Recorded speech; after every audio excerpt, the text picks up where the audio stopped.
Maulang umaga mga paps. Yan, update. Matagal nyo nang inaabangan to. Matagal nang marami nagtatanong nito.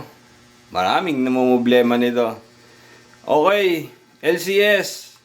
Okay, wala na po yan noong July 15 ba po. Okay, tinupad ni Grab yung pangako nila sa atin na ayusin. So bigyan ko lang kayo ng konting background tungkol sa LCS.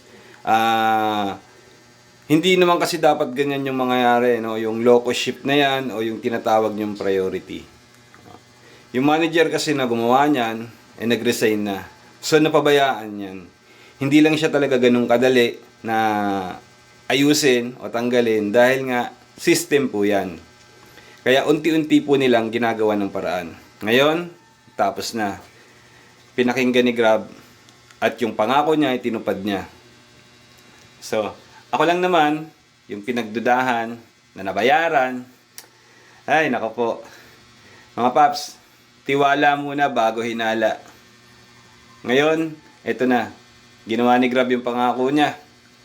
So, gawin naman natin yung part natin.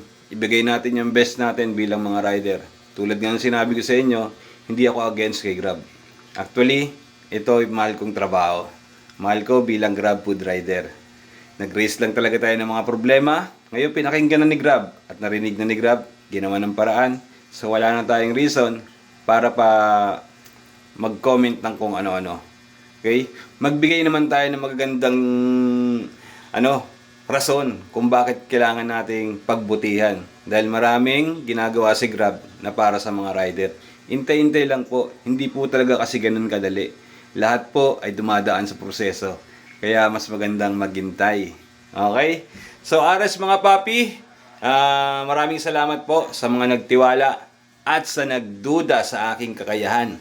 Ako lang naman si Boss J na mag-isa na nag-race doon na muntik pang nagsakripisyo para sa inyo, isang simpleng tao.